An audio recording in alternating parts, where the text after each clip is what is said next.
Have you ever wondered why some people's deepest transformations are born not in moments of triumph, but in the suffocating darkness of collapse?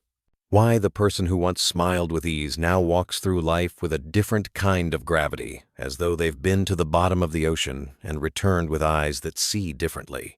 Rock bottom is not simply a low point. It is the alchemical furnace where the false self is burned away, and the shadow, long denied, comes knocking with a voice that can no longer be ignored. The shadow is everything you have rejected in yourself. Every impulse you were told was unacceptable. Every wound you pretended to heal but only buried deeper. When life strips you bare, when the relationships shatter, the career falls apart, the illusions collapse, the shadow steps forward like an old adversary you never wanted to meet. And yet, this meeting is inevitable. You cannot become whole by running from the disowned parts of your soul. In Jung's terms, the shadow is the hidden twin of your conscious identity. It is the truth you avoided because it didn't fit the story you told yourself. But when you hit rock bottom, the story stops mattering. You can no longer prop yourself up with reputation, possessions, or carefully curated self-images. You stand there, raw, facing the unvarnished version of yourself, and for the first time, you see how much of your suffering was not only inflicted by the world, but also co-created by the unconscious patterns you refused to confront. This is where most turn away. It's easier to numb, to distract, to rebuild the facade quickly so others never see your cracks. But the courageous, those rare souls willing to do the inner excavation, stay in the rubble a little longer. They sift through the ruins, pulling up the buried bones of old betrayals, the shame of past mistakes, the grief that never had a proper funeral. In this descent, you find that your shadow is not a monster waiting to destroy you, but a wounded child, a silenced lover, a neglected genius, parts of yourself starving for integration. You have been taught to fear your own darkness, to believe it will consume you. But the truth is, it will liberate you if you let it speak. Every suppressed rage, every denied desire, every uncried tear is a fragment of your vitality trapped in exile. Shadow work is not about moralizing these fragments away. It is about reclaiming them, listening to what they've been trying to tell you all along. The Stoics spoke of the discipline of perception, the art of seeing reality without distortion. Rock bottom offers a brutal form of this discipline. It strips away the noise of ambition and flattery, leaving only what is real. Seneca would remind you that loss is not an enemy, but a teacher. Marcus Aurelius would whisper that what stands in the way becomes the way. And in this silence, you begin to sense that rock bottom was never meant to destroy you. It was meant to destroy who you were pretending to be. This is the paradox of collapse. You think you are breaking down, but in truth, you are being broken open. Everything you thought you needed is gone, and in its place, the raw material of a truer life lies waiting. But this new life will not build itself. You must choose to rise from the debris, carrying with you not just the light, but the shadows you have finally learned to love. There is a strange silence that follows the collapse, a silence that is not absence, but presence. It feels like the air has shifted, like time itself has slowed, forcing you to notice what you once ignored. In this stillness, the shadow's voice becomes clearer. It doesn't speak in polite tones, it speaks in raw truths that sting.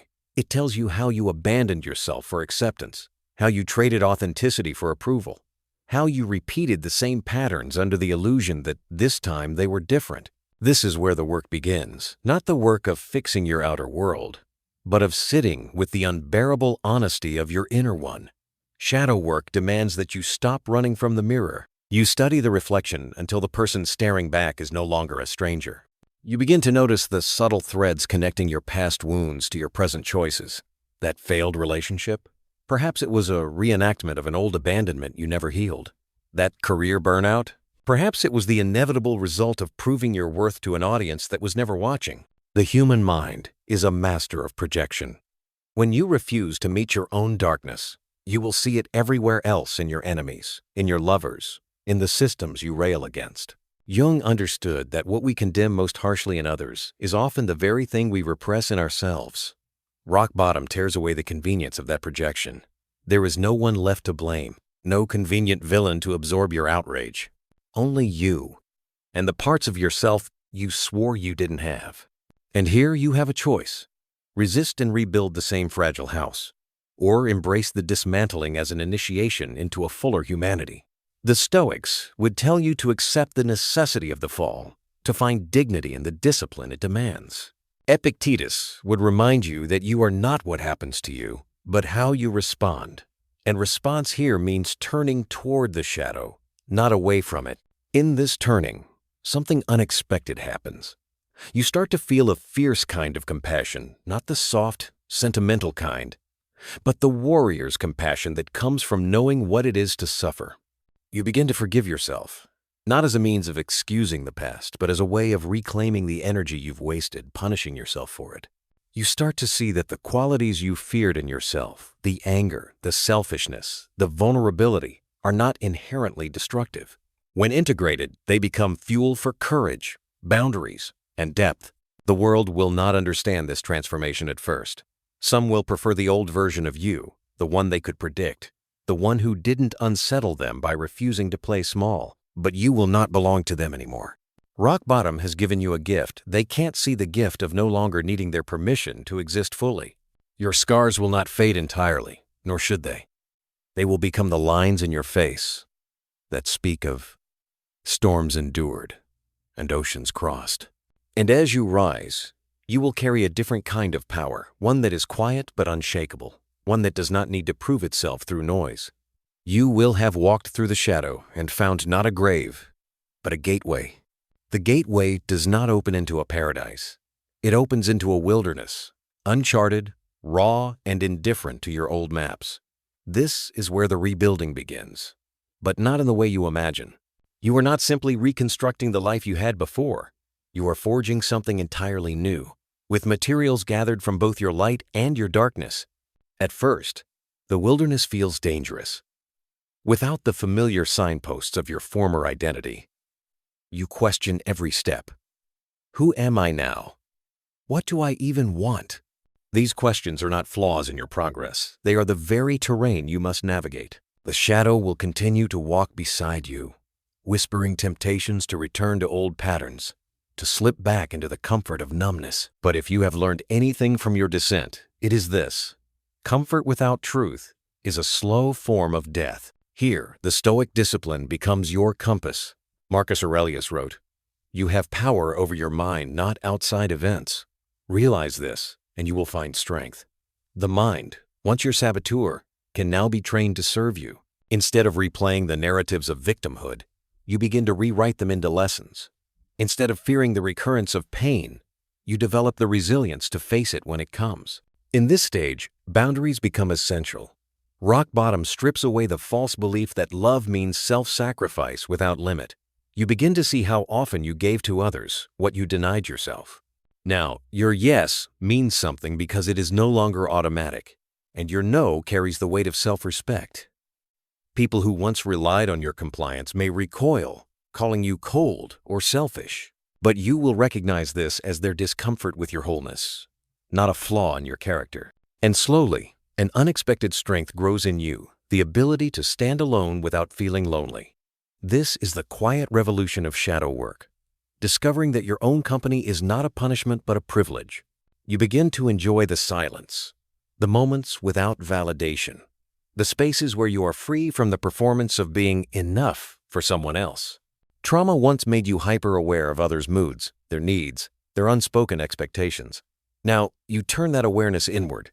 You track your own triggers, your own shifts in energy, your own hunger for rest or movement. This is not selfishness, it is sovereignty. For the first time, you are living from the inside out instead of the outside in. The wilderness, though vast and uncertain, begins to feel less threatening. You realize it is not an enemy to be conquered, but a landscape to explore. Each step you take is not about reaching a final destination, but about deepening your understanding of who you are becoming. You carry your shadow with you now, not as a weight, but as a wellspring of wisdom. And perhaps most powerfully, you notice the way you move through the world has changed. There is no longer a frantic need to be understood, no restless hunger for approval. You can be misjudged and remain at peace. You can be overlooked and still feel complete. Because the person you were looking for, to save you, to love you, to validate you. You have finally become. There comes a moment in the wilderness when you realize you are no longer merely surviving it, you are shaping it. What once felt like hostile terrain becomes a canvas, and the fragments of your old life transform into tools. The failures become chisels, the betrayals become ink, the nights of grief become the pigments with which you paint your rebirth. This is the true essence of individuation, the slow, deliberate uniting of all your parts into a self that is not borrowed, not inherited, but entirely your own. Jung spoke of this as a sacred marriage between the conscious and unconscious, between the persona you show the world and the shadow you once feared. And here, in this merging, you begin to feel an unfamiliar kind of power, one that does not shout, but resonates. You understand now that healing is not about erasing the past. You could cut away every memory, every scar, and still, the shape of your soul would be defined by where those wounds once lived. To heal is to allow the wound to remain, but no longer bleed. It is to carry the story without being consumed by it. The old self was reactive, pulled like a puppet by triggers and fears you barely understood. The new self is deliberate. It knows the difference between impulse and intuition, between the pull of trauma and the call of truth. You still feel fear, but you no longer confuse it with danger. You still feel anger, but you can now wield it as a scalpel instead of a grenade. People may look at you and think you have changed beyond recognition. And in some ways, they are right. But in truth, you have not become someone else. You have returned to the self you were before the world told you who to be. This is why your presence feels different now. It is not inflated by ego, but anchored by essence. With this anchoring comes an unshakable calm. It is not that you trust life to always be kind, you know better now. It is that you trust yourself to meet life as it is, without collapsing into the old reflexes of panic or self-betrayal. The Stoics called this ataraxia, an untroubled mind that remains steady even in the storms. This steadiness changes the way you love. You no longer seek to complete yourself through another, nor do you tolerate love that demands you abandon yourself. Instead, you meet others as equals, not saviors or dependents. And because you do not fear losing yourself, you can love more deeply with openness, not with grasping. But perhaps the most profound shift is the quiet joy that begins to emerge. It is not the manic high of escaping pain, but the steady warmth of knowing you are living truthfully. The mornings feel different. The air tastes cleaner. The small, ordinary moments, sipping coffee, feeling rain on your skin, hearing laughter from another room carry a depth you never noticed before. You realize that rock bottom was not a place you escaped from. It was a place you were remade in. And though you would never wish the descent on anyone, you would not undo it for yourself. Because without it, you would still be living asleep, avoiding your shadow, fearing your depth, mistaking the mask for the face. And so the path begins to widen, not because the challenges vanish, but because you have grown into someone who can walk through them without shrinking. You've learned that resilience is not built in the absence of hardship, but in the intimacy you cultivate with it. The trials that once shattered you now serve as reminders. You have faced worse and risen. You can face this too. There is a new rhythm to your life, one that is less about speed and more about alignment. You no longer chase every opportunity out of fear of missing out. Instead, you choose with discernment, guided by an inner compass that is no longer magnetized by other people's approval. Your decisions feel cleaner, sharper, and, ironically, freer, because they come from within, not from the anxious noise outside you. This is the stage where many misinterpret your stillness as passivity. They do not see the invisible labor it took to get here, the nights spent confronting the parts of yourself you once exiled, the discipline of self-reflection when it would have been easier to distract yourself. They cannot fathom the quiet courage it takes to let go of identities that no longer serve you, especially when those identities were the ones people praised. Shadow work has taught you something the surface world cannot understand. Real freedom is not doing whatever you want without consequence, but being unshaken by the consequences of doing what is true.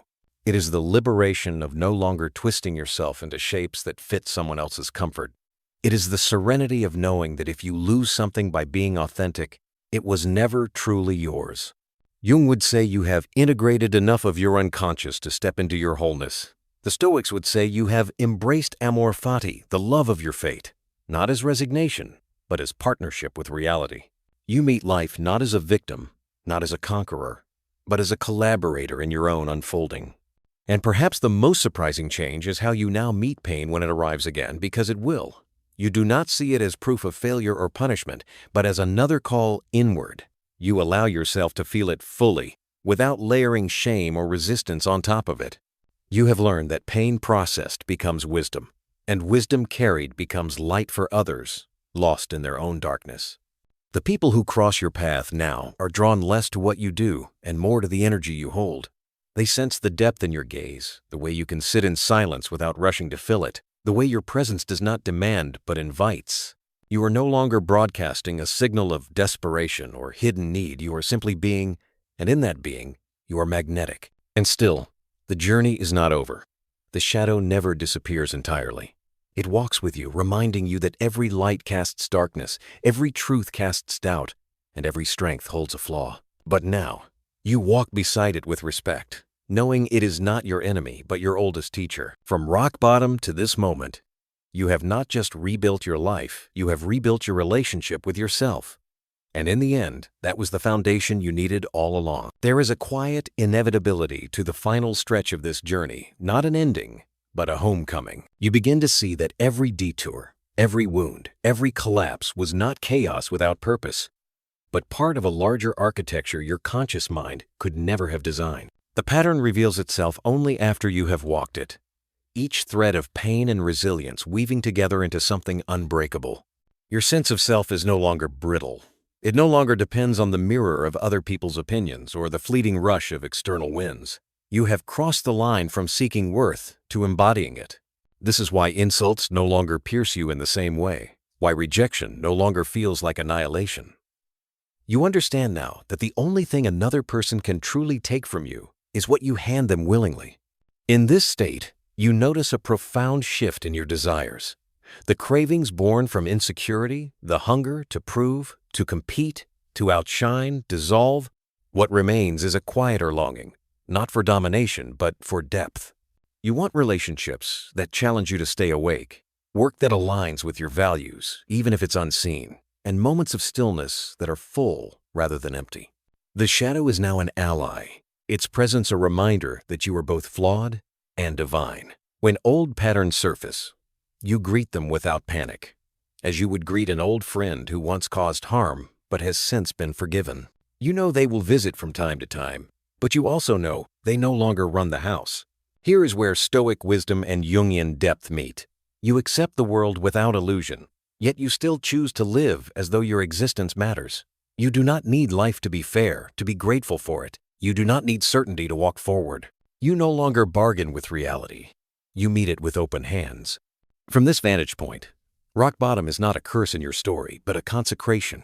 It is the place where the counterfeit versions of you died, where you shed the masks that once choked you, where you learned that the ground you thought was the end was, in truth, the foundation. And as you stand here now, not at the peak of some imagined mountain, but in the still center of yourself, you know the greatest victory is not that you survived. It is that you emerged from the depths with your heart intact and your spirit unbroken. You have learned to hold life lightly, to let go without bitterness, to love without possession, to exist without apology. This is emotional freedom, the unshakable knowing that nothing outside you can add to or subtract from who you are. Rebirth does not announce itself with fanfare.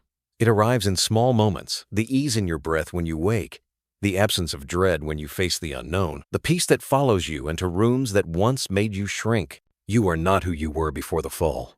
You are more. You are the storm and the calm after. You are the shadow and the light. You are the one who walked into the fire and did not burn you transformed. Now, live with the fullness you once thought you had to earn. And when others lose their way, let them see in you the proof that even rock bottom can be holy ground.